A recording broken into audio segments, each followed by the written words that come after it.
राधा अष्टमी व्रत कथा। तो एक बार बोलिए प्रेम से श्री राधे कृष्ण भगवान की जय, राधा रानी की जय। सनातन धर्म में भाद्रपद मास के शुक्ल पक्ष की अष्टमी तिथि श्री राधा रानी के नाम से प्रसिद्ध है। शास्त्रों में इस तिथि को श्री राधा जी का दिवस मनाया गया है। इसी श्री राधा रानी विश्वभानु की यज्ञ भूमि से प्रकट हुई थी।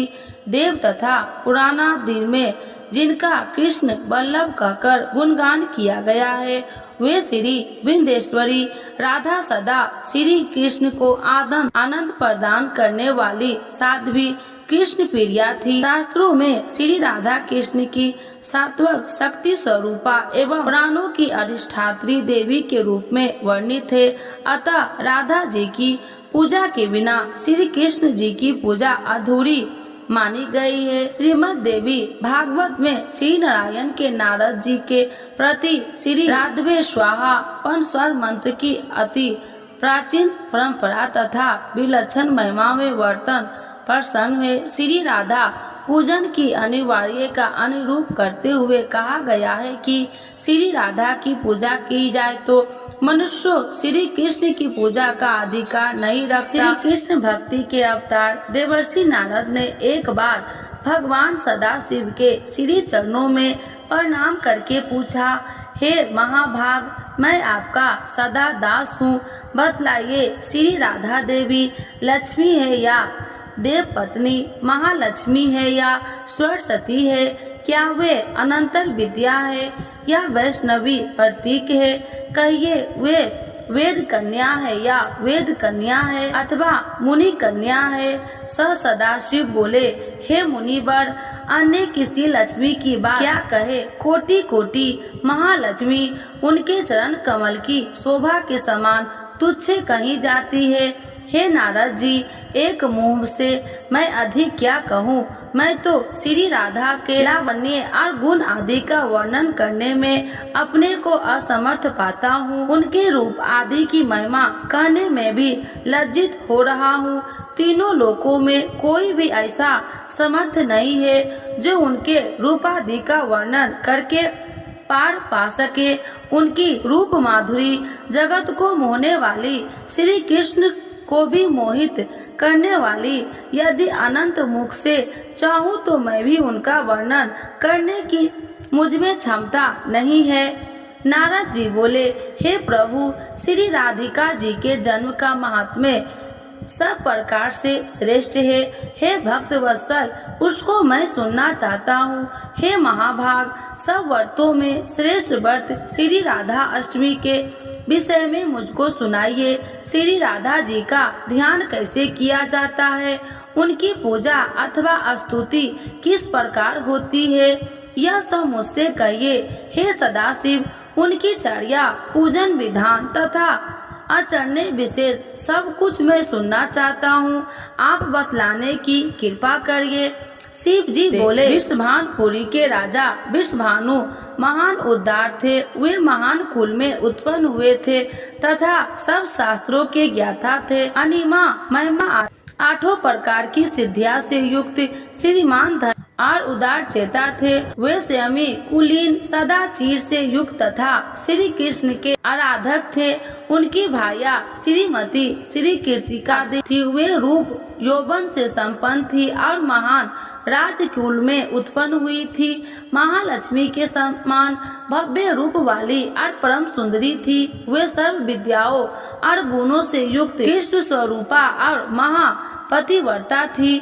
उनके ही गर्भ में सुभद्रा भाद्रपद की शुक्ल अष्टमी को मध्यान्ह काल में श्री विंध्येश्वरी श्री राधा जी प्रकट हुई। हे महाभाग, मुझसे श्री राधा जन्म महोत्सव में जो भजन पूजन अनुष्ठान आदि कर्तव्य है उन्हें सुनिए। सदा श्री राधा जन्माष्टमी के दिन व्रत रखकर उनकी पूजा करनी चाहिए। श्री राधा कृष्ण के मंदिर में ध्वजा, पुष्पमाल्य, वस्त्र, पताका आदि नाना प्रकार के मंगल द्रव्यों से यथा विधि पूजा करनी चाहिए।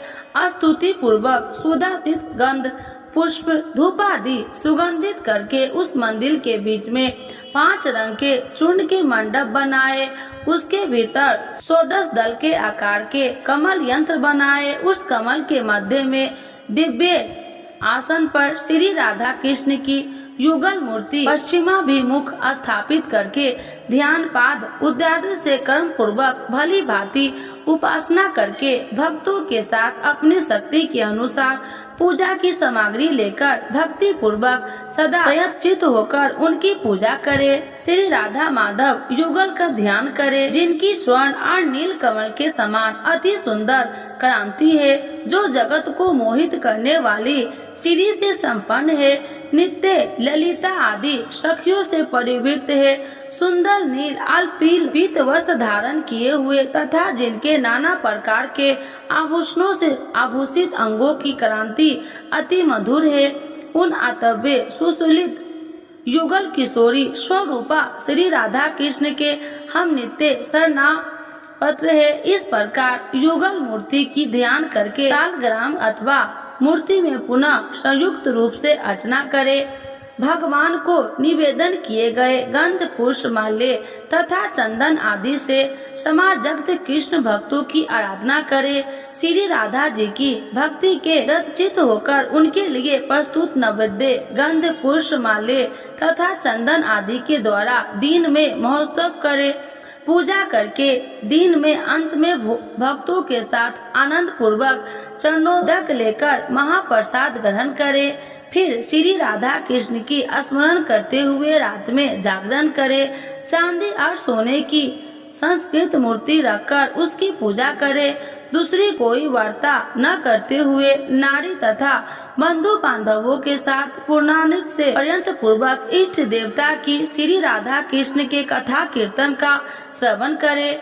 जो मनुष्य भक्ति पूर्वक श्री राधा जन्माष्टमी का यह शुभांशु अनुष्ठान करता है, उसके विषय में सब देवतागण कहते हैं कि यही मनुष्य भूतल का राधा भक्त है। इस अष्टमी के दिन रात 1 पहर की विधि पूर्वक श्री राधा माधव की पूजा करे। श्री राधा कृष्ण के अनुरक्त रसिक जनों के साथ आलाप करते हुए बारंबार श्री राधा कृष्ण को याद करे। इस प्रकार महोत्सव करते परम आनंदित होकर अंत में विधि पूर्वक अष्टांग प्रणाम करके जो पुरुष अथवा नारी राधा भक्ति परायण होकर श्री राधा जन्म महोत्सव करता है, वह श्री राधा कृष्ण के सानिध्य में श्री वृंदावन में वास करता है। वह राधा भक्ति परायण होकर व्रजवासी बनता है। श्री राधा जन्म महोत्सव का गुण कीर्तन करने से मनुष्य भव बंधन से मुक्त हो जाता है।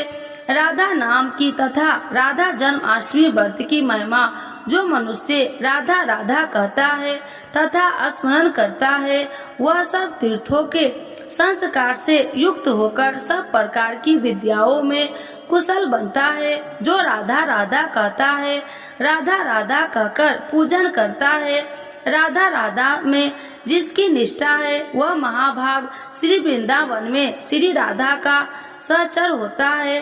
श्री विद्या इस विश्व ब्रह्मांड में यह पृथ्वी धन्य है। पृथ्वी पर वृंदावनपुरी धन्य है। वृंदावन में सती श्री राधा जी धन्य है, जिनका ध्यान बड़े बड़े मुनिवर करते हैं। जो ब्रह्मा आदि देवताओं की परम परमाराध्य है, जिनकी सेवा देवता करते हैं, उन श्री राधिका जी को जो भजता है, मैं उसको भजता हूँ। हे महाभाग, उनके उत्तम मंत्र का जप करो और रात दिन राधा राधा बोलते हुए नाम कीर्तन करो। जो मनुष्य कृष्ण के साथ राधा का राधे कृष्ण नाम कीर्तन करता है, उनके महात्म्य का वर्णन मैं नहीं कर सकता हूँ और न उसका पार पा सकता हूँ। राधा नाम स्मरण कदापि निष्फल नहीं जाता है, यह सब तीर्थों को फल प्रदान करता है। श्री राधा जी सर्व तीर्थानी है तथा ऐश्वर्यमयी है। श्री राधा भक्त के घर से कभी लक्ष्मी विमुख नहीं होती है। हे नारद, उसके घर श्री राधा जी के साथ श्री कृष्ण वास करते हैं। श्री राधा कृष्ण जिनके इष्ट देवता हैं, उनके लिए यह श्रेष्ठ व्रत है। जिनके घर में श्री हरि देह से मन से कदापि पृथक नहीं होते हैं। यह सब सुनकर मुनि श्रेष्ठ नारद जी के प्रण प्रतंत होकर यथोचित रीत से श्री राधा अष्टमी के यचन पूजन किया। जो मनुष्य इस लोक में राधा जन्माष्टमी व्रत की यह कथा श्रवण करता है वह सुखी मानी धनी और स्वर्ण संपन्न हो जाता है। जो मनुष्य भक्ति पूर्वक श्री राधा जी का मंत्र जप अथवा नाम स्मरण करता है वह धर्मात्मा हो जाता है तो धन प्राप्त करता है, अर्थार्थी हो तो धन पाता है, कामार्थी पूर्ण कामी को पाता है और मोक्षार्थी को मोक्ष प्राप्त करता है। कृष्ण भक्त वैष्णव सर्वदा अन्य शरण होकर जब श्री राधा जी की भक्ति प्राप्त करता है जो सुखी विवेगी से और निष्काम हो जाता है। अब आइए जानते हैं राधा अष्टमी पूजन विधि। अन्य व्रतों की भांति इस दिन प्रातः उठकर स्नान आदि क्रियाओं से निवृत्त होकर श्री राधा जी का विधिवत पूजन करना चाहिए। इस पूजन हेतु माध्य का समय उपयुक्त माना गया है। इस दिन पूजन स्थल में ध्वजा, पुष्पमाला, वस्त्र, पातका, तोड़ नारी के विभिन्न प्रकार के मिष्ठानों एवं फलों से श्री राधा जी की स्तुति करनी चाहिए। पूजन स्थलों में 5 रंगों के मंडप सजाए, उनके भीतर 16 दल के आकार का कमल यंत्र बनाए, उस कमल के मध्य दिव्य आसन पर श्री राधा कृष्ण की युगल मूर्ति पश्चिम करके स्थापित करे। बंधु बांधवों सहित अपनी सामर्थ्य अनुसार पूजा की सामग्री लेकर भक्ति भाव से भगवान की स्तुति गाए और पूजन करे। दिन में हरि चर्चा के समय बिताए तथा रात्रि को नाम संकीर्तन करे। एक समय फलाहार करे, मंदिर में दीप दान करे।